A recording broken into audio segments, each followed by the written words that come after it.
మిథునం వారికి గనక చూసుకున్నట్లయితే ప్రధానంగా మిథున రాశి వారికి 12వ భావంలో శుక్రగ్రహం ఏదైతే ఉందో ఈ శుక్రుడు 12లోకి మనకి ఏప్రిల్ 19వ తేదీ నుంచి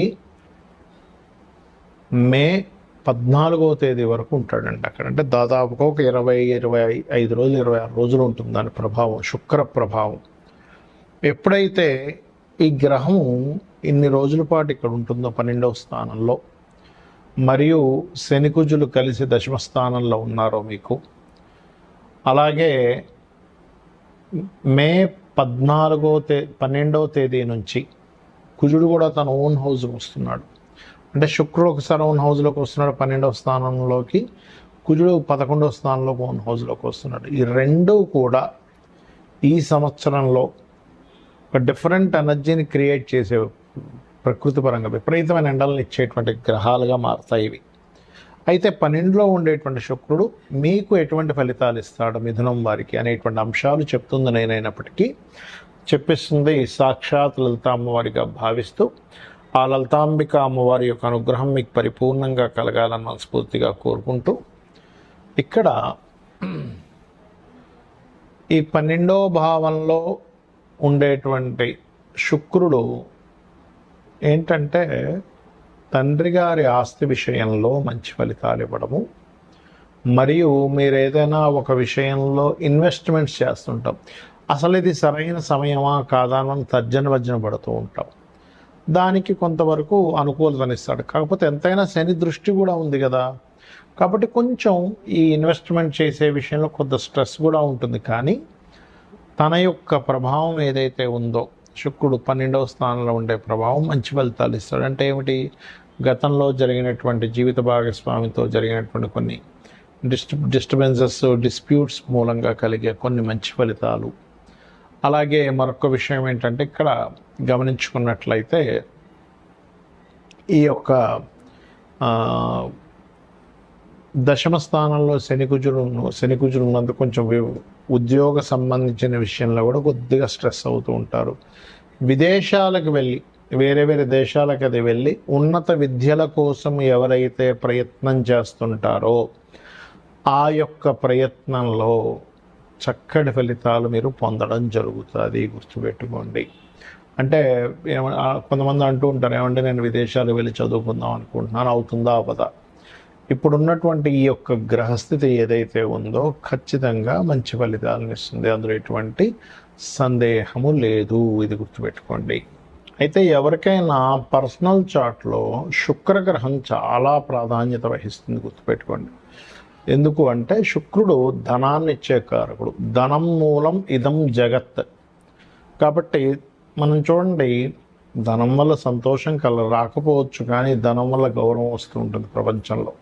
ఎందుకంటే జగత్తు మొత్తం ధనం మూలంగానే నడుస్తూ ఉంటుంది. కాబట్టి ఇక్కడ ధర్మబద్ధంగా ధనం సంపాదించమని శాస్త్రం చెప్పింది. కాకపోతే ఈ ధనానికి కారకుడైనటువంటి శుక్రగ్రహం ఏదైతే ఉందో, ఈ శుక్రుడు ప్రధానంగా మీకు రాశిలో ఉంటే ఏంటి, 12 భావాల్లో ఉంటే ఏమిటి అనేది చూసుకునే ముందు అసలు మీది లగ్నం ఏమిటి అనేటువంటిది తెలుసుకోగలగాలి. అంటే మీది గురువర్గ లగ్నమా, శనివర్గ లగ్నమా? గురువర్గ లగ్నాలు అంటే ఏమిటి అంటే మేషము, కర్కాటకము, సింహము, వృశ్చికము, ధనస్సు, మీనము, ఇవి గురువర్గ లగ్నాలుగా చెప్పబడతాయి. మరి శనివర్గ లగ్నాలు అంటే వృషభము, మిథునము, కన్యా, తుల, మకర, కుంభాలు శనివర్గ లగ్నాలు. ఇక్కడ ఈ గురువర్గ లగ్నాలకి శుక్రుడు పాపి అవుతాడు, శనివర్గ లగ్నానికి శుభుడు అవుతాడు. అయితే ఈ శనివర్గ లగ్నాలకు మాత్రమే మరి ధనం సంపాదిస్తారా శుక్రుడు శుభుడు అవుతున్నందుకు? గురువర్గ లగ్నాలకు సంపాదించడం అంటే అలా ఏమి ఉండదు. ఎందుకంటే తన సహజంగా సెకండ్ లార్డ్, 2వ అధిపతి బాగుంటే ఎవరికైనా ధనం బాగుంటుంది. 2వ అధిపతి, పంచమాధిపతి, భాగ్యాధిపతి, లాభాధిపతి. అయితే ఇక్కడ గురువర్గ లగ్నాలకి శుక్రుడు వల్ల కొంత ఇబ్బంది ఉంటుంది. అంటే స్త్రీ మూలకంగా, ధనం మూలకంగా, కంఫర్ట్స్ మూలంగా, వాహనాల మూలంగా ఇస్తూ ఉంటాడు. అయితే మరలా ఆ శుక్రుడు కనుక కొంత శుభగ్రహాలతో చూడబడ్డా, అంటే అది ఏ రాశుల్లో ఉంది, ఏ నక్షత్రంలో ఉంది, ఏ గ్రహంతో చూడబడుతుంది, ఏ యొక్క రాశిలో ఉంటూ ఇంకో గ్రహం ఏ రాశిలో ఉండే గ్రహంతో చూడబడుతుంది అనే దాన్ని బట్టి అది శుభుడైనా పాపైనా సరే ఆ యొక్క తత్వాలు మారిపోతూ ఉంటాయి, గుర్తుపెట్టుకోండి. అయితే ఇక్కడ మీరు అర్థం చేసుకోవాల్సిన అంశం, మీకు ఉదాహరణకి లగ్నంలో శుక్రుడు ఉన్నాడు అనుకోండి ఎవరికైనా, అది గురువర్గ లగ్నం అయితేనేమో కొన్ని ఎక్కువ అధిక కంఫర్ట్స్ వల్ల వాళ్ళ దేహం పాడవుతూ ఉంటుంది. అదే కనుక శుక్రుడు మంచివాడు అనుకోండి మీ లగ్నానికి, లగ్జరీ లైఫ్ ఖచ్చితంగా అనుభవిస్తాడు. ఇక్కడ ఏమవుతుంది, లగ్జరీ వల్ల పాడవడము ఉంటుంది అంటే ఎప్పుడు సుఖంగా నిద్రపోతూ ఉన్నాడు, ఎప్పుడు కూర్చొనే ఉంటున్నాడు అనుకోండి, ప్రాబ్లం కదా. అలా కాకుండా కొంచెం ఎక్సర్సైజులు కూడా చేస్తూ ఉన్నప్పుడు ఆ దేహానికి మంచి చేస్తాడు శుక్రుడు కనుక శుభుడైతే. అయితే శుక్రుడు ఎప్పుడైనా సరే ధనస్థానంలో ఉన్నప్పుడు ఏంటంటే సహజంగా శుక్రుడు ధనస్థానంలో ఉన్నందుకు ధన సంబంధించినటువంటి విషయంలో బాగుంటుంది, అందులో ఎటువంటి సందేహం లేదు. కాకపోతే శుభుడైతే మరింత చక్కగా ధనయోగాన్ని పెంచుతూ ఉంటాడు. అయితే ఇక్కడ ఏ ఆధిపత్యం కలిగి ఉండి ఆ ధనస్థానంలో ఉన్నాడో వాటి మూలంగా, అంటే 4వ అధిపతి శుభత్వం వచ్చి 2లో ఉంటే క్రియేటివ్ మూలంగా, లేకపోతే రియల్ ఎస్టేట్ మూలంగా, కన్స్ట్రక్షన్స్ మూలంగా, వాహన సంబంధంగా మీకు ధనయోగం అనేటువంటిది ఇస్తాడు, గుర్తుపెట్టుకోండి. ఇక 3వ భావంలో శుక్రుడు ఉన్నాడు ఉదాహరణకి, పాప అయితేనేమో కొంతమంది స్త్రీల పరిచయాల వల్ల ఇబ్బంది వస్తుంది, శుభుడైతే వాళ్ళ వల్లనే కొంత సహకారం ఉంటుంది, సహోదరులతో కొంతవరకు శుభుడైతేనేమో ప్రేమానురాగాలు ఉంటాయి. పాప అయ్యాడు అనుకోండి, కొంతమంది చూడండి సొంత చెల్లెలే, సొంత అక్కే, లేకపోతే తెలిసిన వాళ్ళే స్త్రీ ఇబ్బంది పెట్టింది, మోసం చేశారంటూ ఉంటారు, అలాంటివి జరుగుతూ ఉంటాయి. 4వ భావంలో కనుక శుక్రుడు మీకు బాగుంటే ఖచ్చితంగా గృహయోగము, వాహన యోగం ఖచ్చితంగా ఉంటుందని చెప్పొచ్చు. అది శుభుడై బాగుంటే. పాడైతే వీళ్ళ పేర్ల మీద, అంటే శుక్రుడు కేతువు కలిసి ఉంటాడు, అలాంటప్పుడు వీళ్ళ యొక్క పేర్ల మీదే తీసుకోవడం వల్ల ఇబ్బంది వస్తుంది, ఇది ప్రధానంగా గుర్తుపెట్టుకోండి. అదేవిధంగా 5వ స్థానంలో శుక్రుడు ఉన్నాడు, అప్పుడు ఏంటంటే శుభుడైతేనేమో వాళ్ళ సంతానానికి ముఖ్యంగా ఏంటంటే ఈ వివాహ సంబంధించినటువంటి విషయంలో ఏదైనా ఇష్టపడి సంబంధాలు రావడము, లేదా పంచమంలో ఉన్నప్పుడు సంతానానికి కళల మీద ఇంట్రెస్ట్ కలగడం జరుగుతుంటుంది. అదే పంచమంలో పాడై ఉన్నాడు అనుకోండి శుక్రుడు ఉదాహరణకి మీకు, అప్పుడు కొంతమంది చూడండి సంతానం ఏదో సినిమా ఫీల్డ్ అనో లేకపోతే ఇంకేదో కళలు అని వెళ్ళి అక్కడ వ్యసనాలు పాడైపోతూ ఉంటారు, అటువంటివి కలుగుతూ ఉంటాయి. అది ఇక ఇక్కడ ఏంటంటే మీరు కాన్సెప్ట్ అర్థం చేసుకోవాలి, శుక్రుడు శుభుడా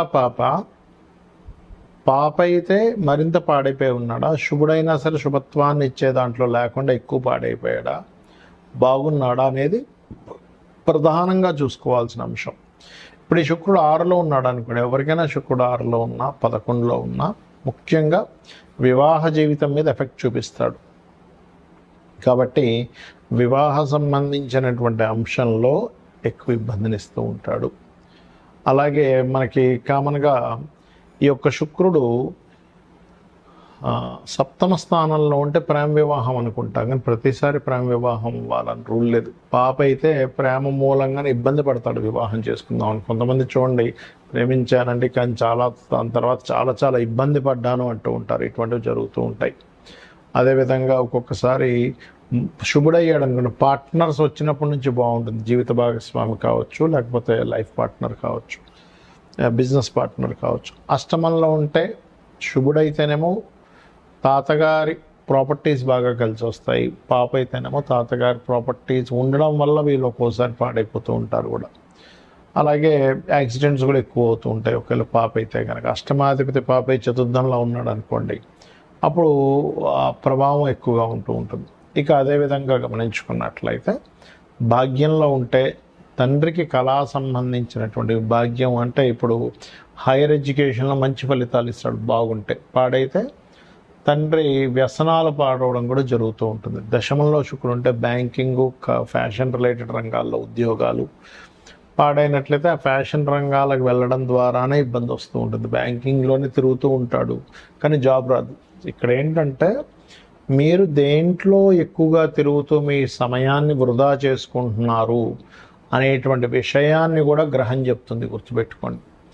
అలాగే లాభస్థాన శుక్రుడు ఇందాక మనం చెప్పుకున్నాం, వివాహ జీవితం, వివాహ సంబంధించిన విషయాలకు మంచిది కాదు అని. అలాగే మరొక విషయం ఏంటంటే 12వ స్థాన శుక్రుడు సుఖాన్ని ఇస్తాడు, అంటే కంఫర్ట్ లైఫ్ని ఇస్తాడు. కాబట్టి శుక్రుడు ఎప్పుడు కూడా 11 కంటే 12 చక్కటి ఫలితాలు ఇస్తుంది. ఇక ఈ యొక్క విషయంలో శుక్రుడు కనుక పాడైనట్లయితే ఎవరైనా సరే అమ్మవారి ఆరాధన చేయడము, లలితా సహస్రనామాల యొక్క శ్రవణము పఠనము చేయడం కనుక చేసినట్లయితే అన్ని విధాలా బాగుంటుంది. శ్రీమాత్రే నమః.